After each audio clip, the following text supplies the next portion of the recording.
gracias, hermanos, por estar acá. Este día vamos a hablar acerca de cómo orar, acerca de la oración. Un ejemplo que nos dio el Nehemías, en el libro de Nehemías, capítulo 1. Así que les ruego si me acompañan con su Biblia al libro de Nehemías, capítulo 1. Busquémoslo. El libro de Nehemías es un manual. Nehemías nos da una forma. Fue un hombre que tuvo un gran liderazgo y es un libro que nos ayuda mucho a entender el liderazgo de este personaje, Nehemías.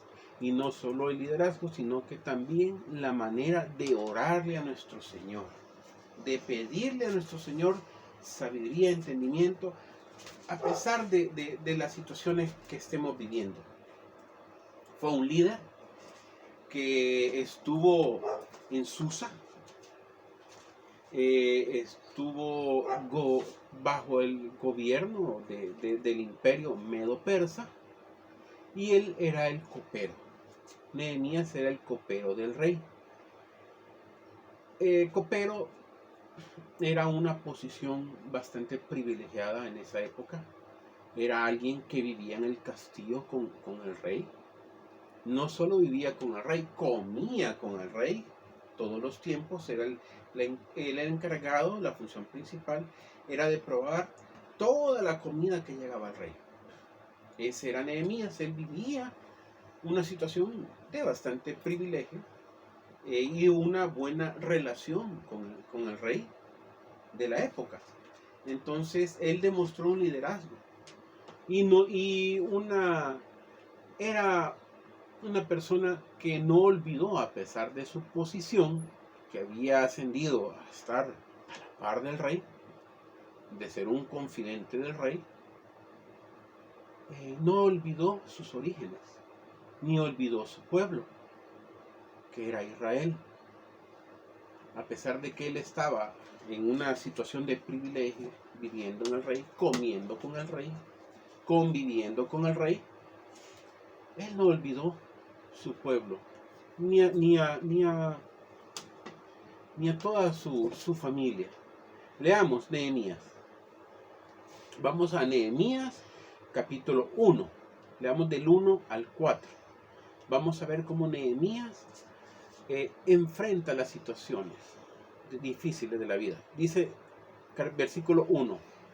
Palabra de Nehemías, hijo de Acalías. Aconteció en el mes de Kisleu, estamos hablando más o menos del mes de diciembre del año 20, estamos hablando de la época del imperio medo-persa, estando en Susa, que era la capital en ese entonces del imperio. Dice, estando en Susa, capital del reino, versículo 2, vino Anani, uno de mis hermanos. Él está redactando la carta con algunos varones de Judá. Me imagino que este era un hermano carnal de él, ¿verdad? O sea, hermano de carne. Y algunos varones de la tribu de Judá. Y les pregunté por los judíos que habían escapado y que habían quedado en la cautividad por Jerusalén.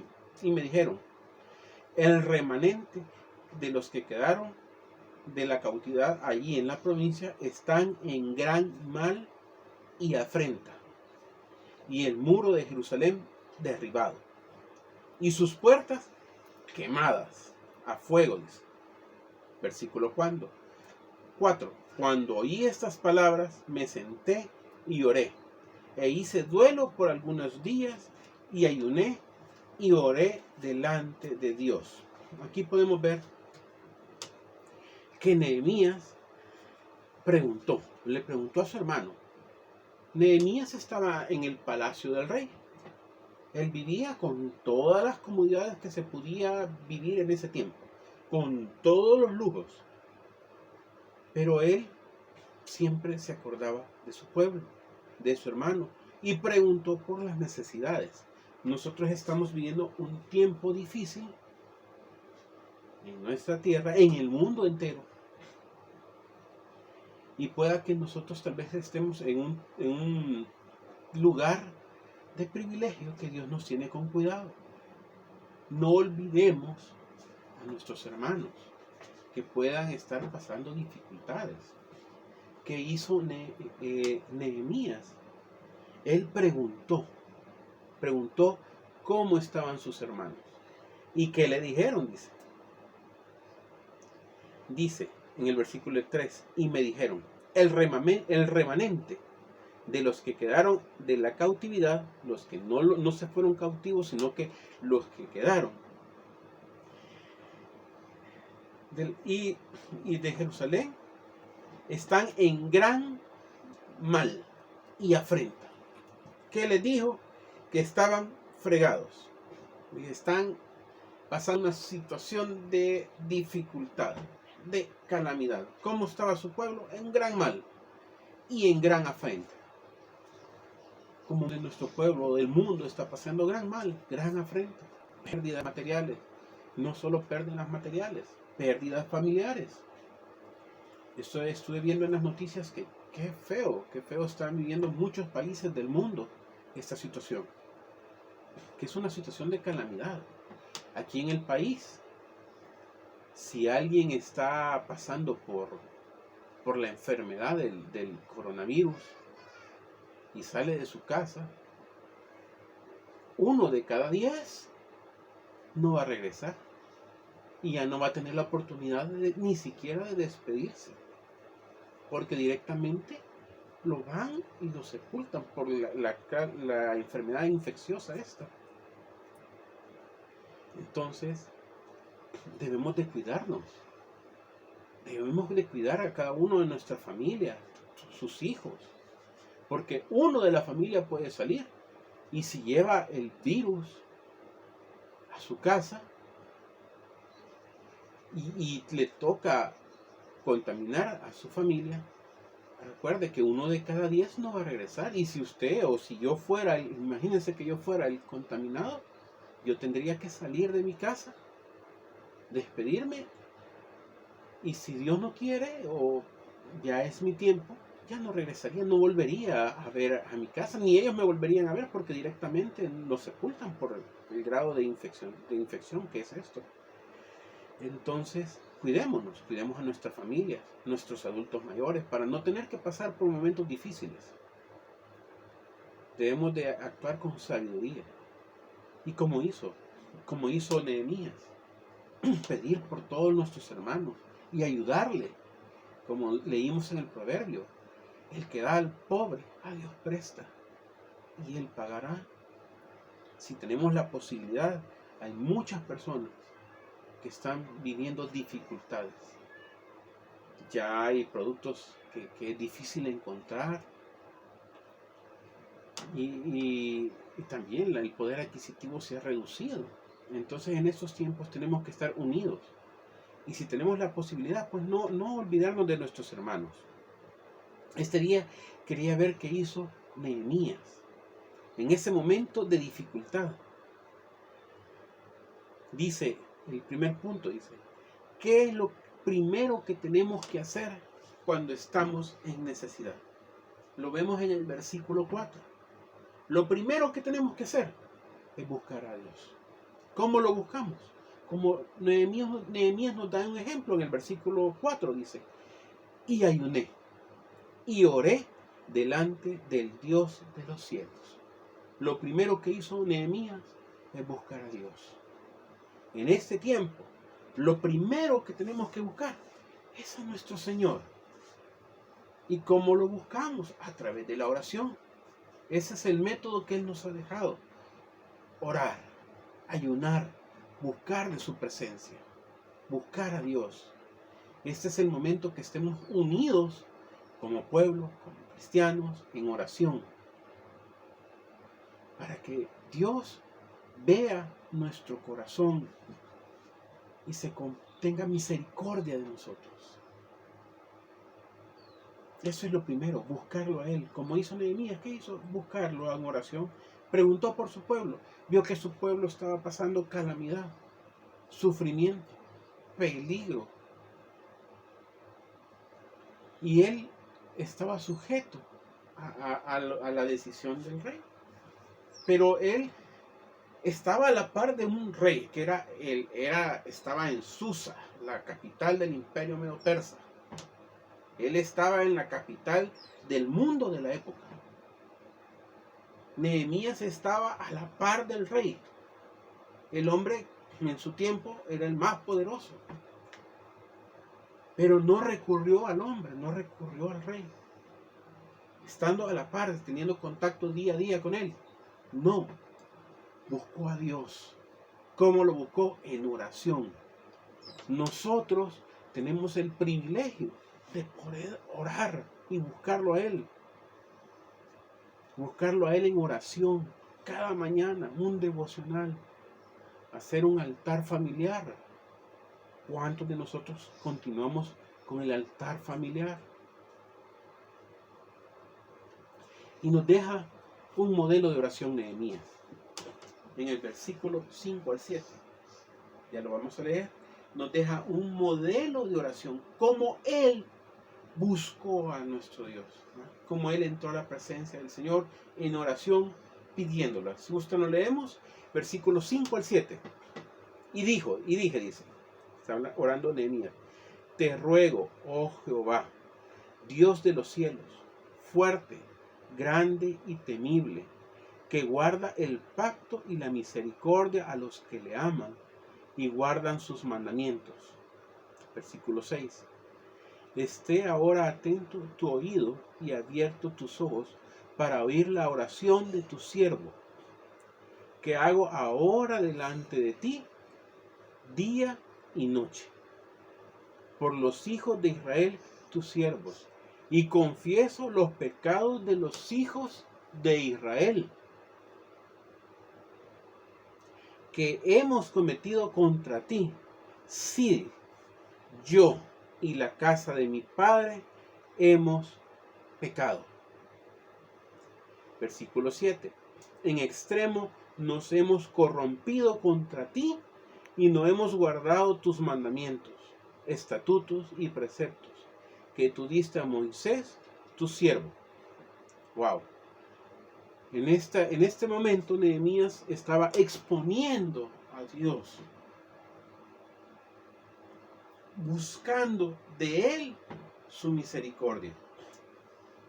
Aquí podemos ver la importancia de la oración sincera de nuestro corazón hacia nuestro Dios. Esa es la manera y nos da una forma de cómo hacerlo.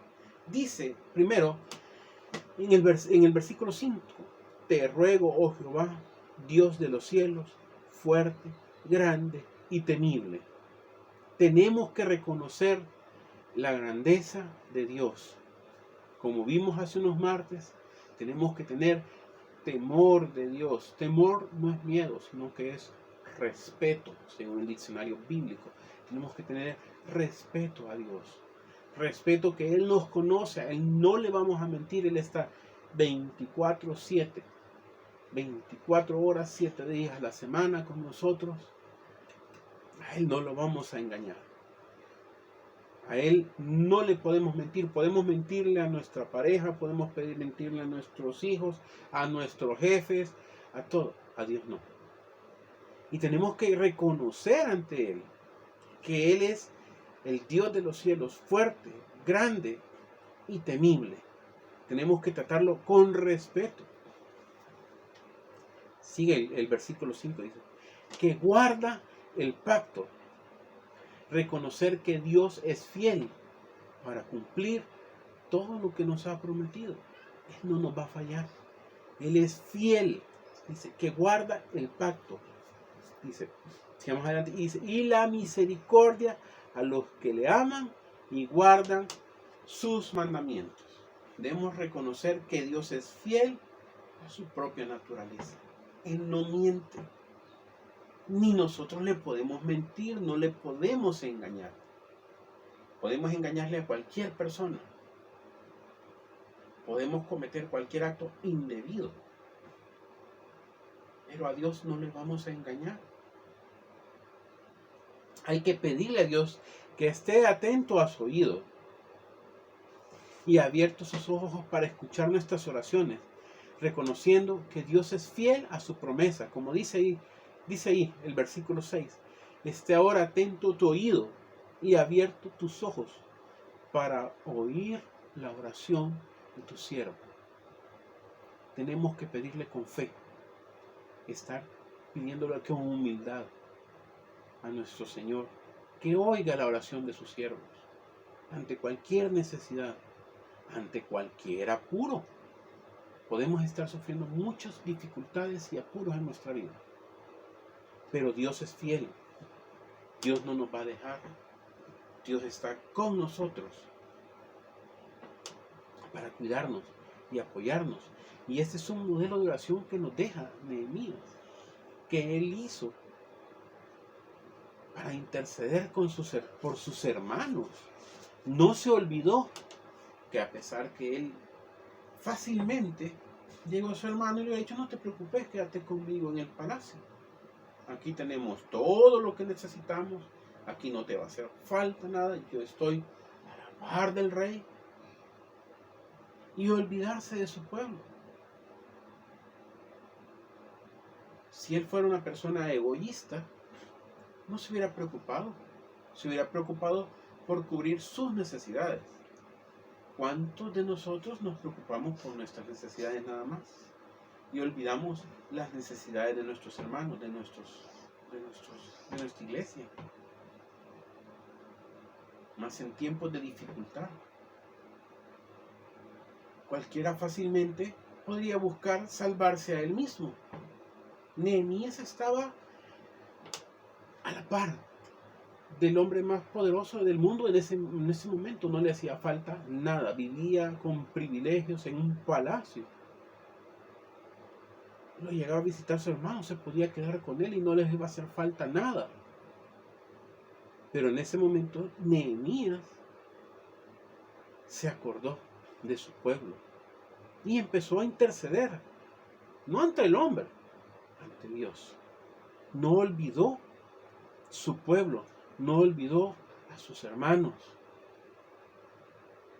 ¿Cuántos de nosotros al llegar a una posición de privilegio olvidamos a nuestros familiares?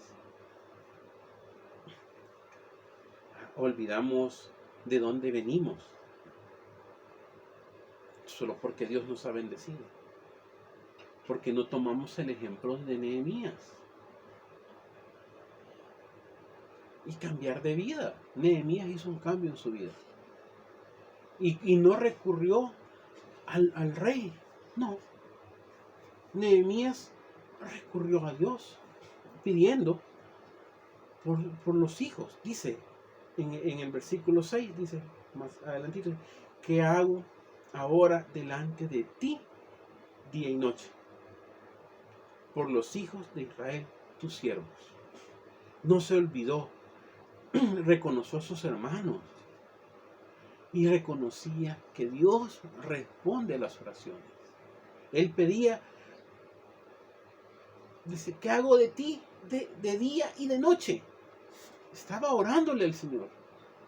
Por los hijos de Israel estaba pidiendo, no por él. Él en cierta forma le ha dicho: yo estoy bien, yo estoy a la par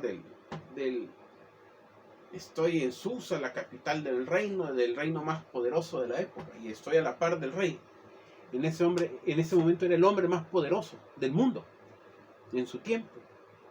Él se pudo olvidar, pero no, él clamaba día y noche por Israel, por su pueblo. No olvidó de dónde venía, no perdió su identidad. ¿Cuántos de nosotros con un medio puesto perdemos la identidad y olvidamos quiénes somos y olvidamos a nuestra familia? Dice más adelante en el versículo 6, dice: y confieso los pecados de todos los hijos de Israel que hemos cometido contra ti. Sí, dice, yo y la casa de mi padre hemos pecado.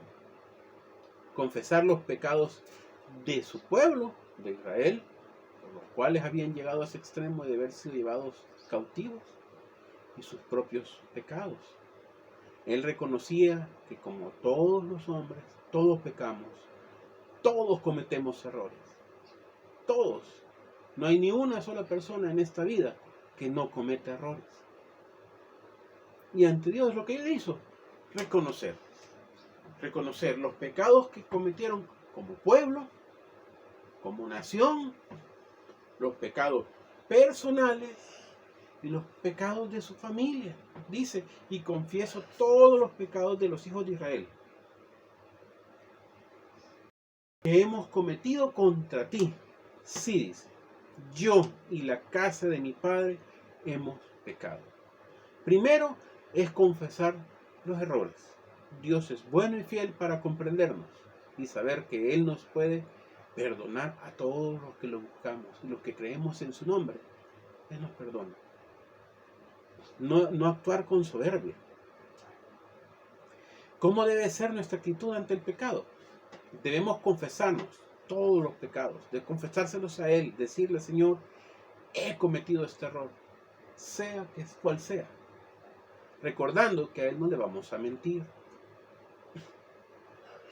A Él, por eso los pecados se le confiesan a Él directamente, no a un hombre, no a una persona, sino que es a Dios. Sabiendo cuáles son nuestros errores, decirle, confesemos cada uno los errores que hemos hecho. Confesemos cómo nos hemos distorsionado o hemos actuado inadecuadamente en nuestra vida, en todos los aspectos. Todos cometemos errores, consciente o inconsciente, de acción o de omisión. Muchos pecados son por dejar hacer algo que puedo hacer y no lo hago.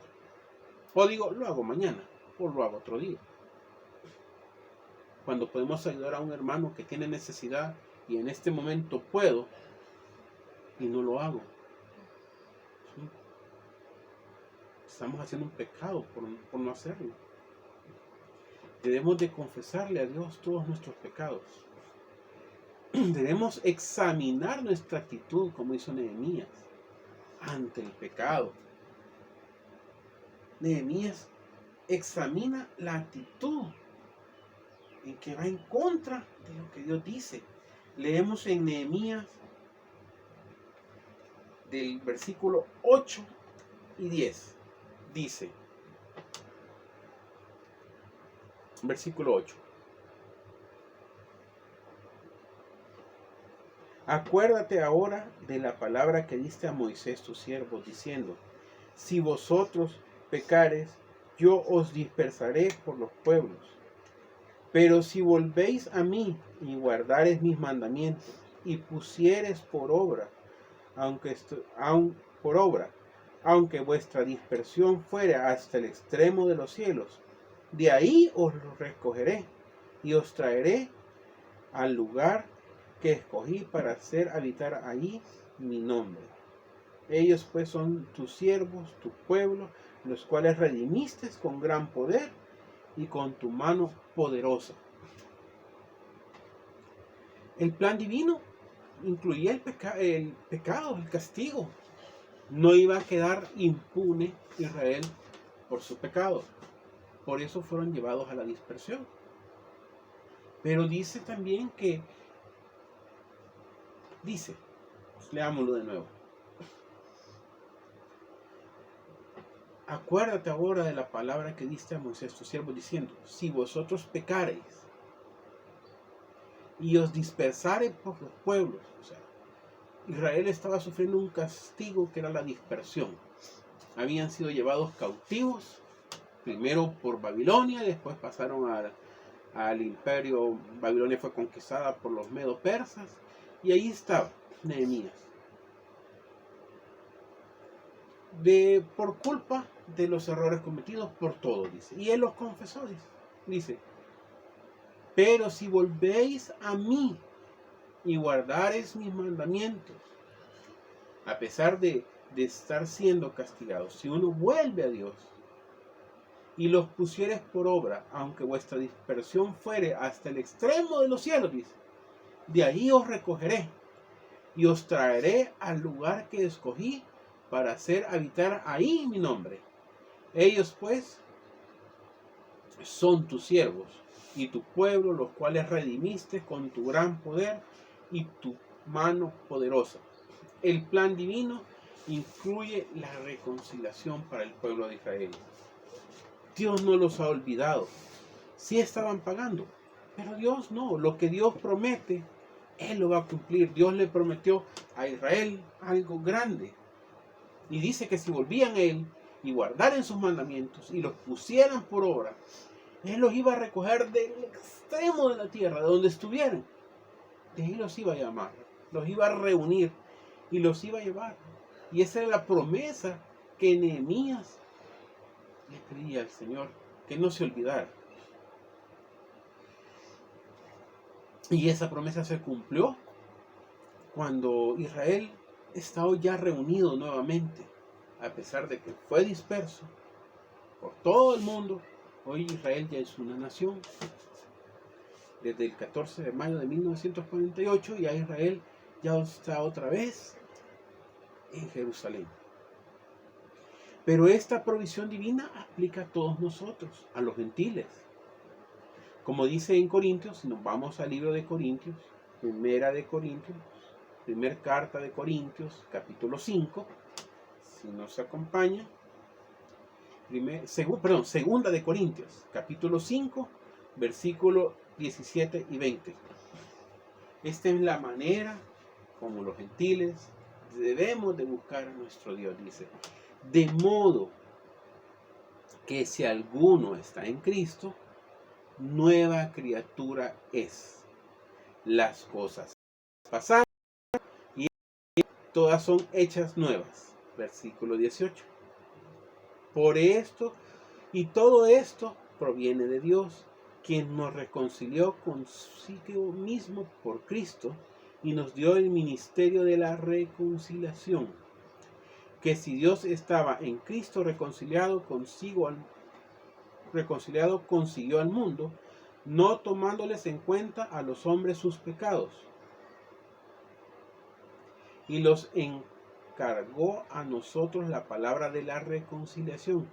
Así que somos embajadores en nombre de Cristo, como si Dios rogase por medio de nosotros.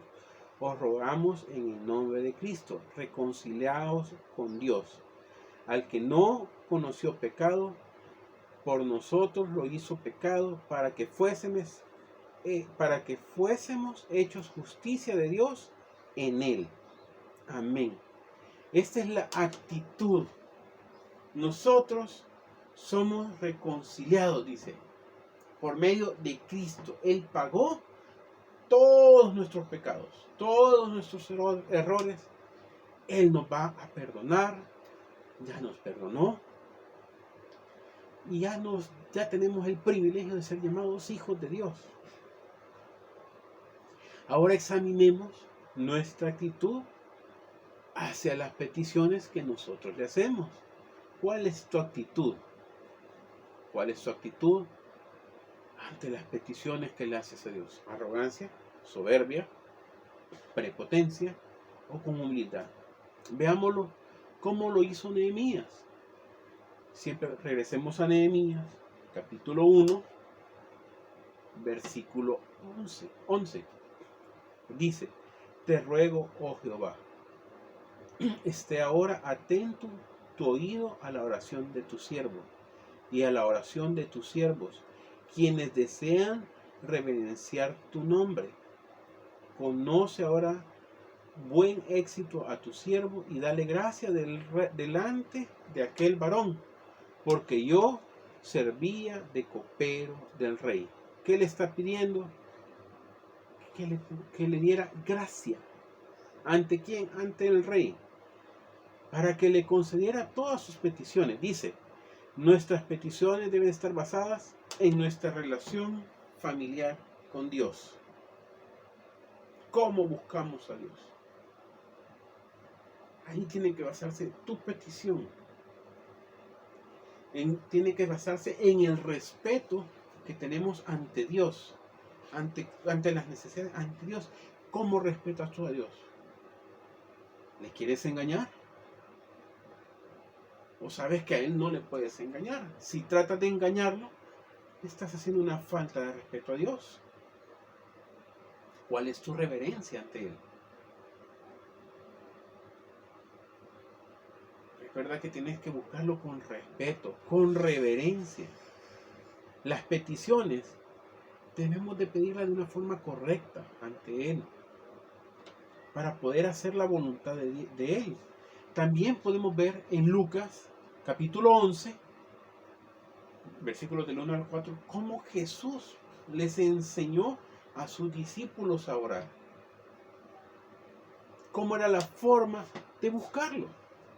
Y podemos ver la similitud también de cómo lo hizo Nehemías. Si gusta, se los leo yo por aras del tiempo. O el que lo quiera buscar está en Lucas, capítulo 11, versículo del 1 al 4. Aconteció que Jesús estaba orando en un lugar, y cuando terminó, uno de sus discípulos le dijo al Señor: enséñanos a orar, como también Juan enseñó a sus discípulos. Y les dijo Jesús: cuando oréis, decid: Padre nuestro que estás en los cielos, santificado sea tu nombre, venga tu reino, hágase tu voluntad, como en el cielo, así también en la tierra. El pan nuestro de cada día, dánoslo hoy, y perdónanos nuestros pecados, porque también nosotros perdonamos a todos los que nos deben. No nos metas en tentación, mas líbranos del mal. Amén. Vemos el modelo de oración de Jesús y vimos el modelo de oración de Nehemías. Tenemos que tomar en cuenta la reverencia para con Dios. Primero. Segundo, confesar nuestro pecado y el de nuestra familia o nuestra comunidad. Tercero, pedir a Dios que se haga la voluntad de Él, no la nuestra. Porque lo primero que nosotros tenemos que tener es la obediencia ante Dios. Y la voluntad no va a ser lo que yo le pida, sino que lo que sea la voluntad de nuestro Dios. No pedir con arrogancia ni con soberbia, o decir: Señor, dame eso, dame. No, con humildad, como lo hicieron ellos. Primero, que sea la voluntad de Él. Y saber buscarlo cada uno de nuestros días. Y no olvidar que todo esto tenemos el privilegio de ser llamados hijos de Dios. Y alguno tendrá la duda: ¿cómo pues puedo yo buscar a nuestro Dios? Si tú no has recibido a Cristo como tu Salvador personal, tenemos esta tarde la oportunidad de hacerlo.